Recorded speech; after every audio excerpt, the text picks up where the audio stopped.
নিজেকে নিয়ে একান্তে সময় কাটান।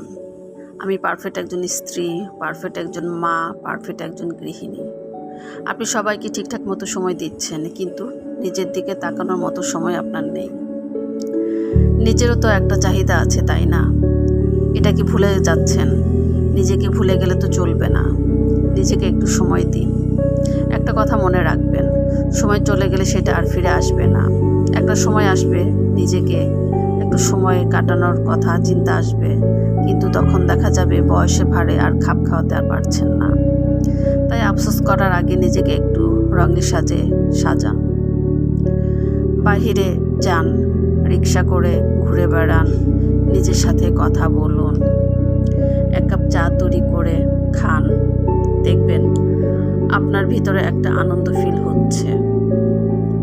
নিজেকে ভালোবাসুন, তাই সময় চলে গেলেও তখন আর আফসোস থাকবে না। তাই নিজের জন্য সময় বের করুন।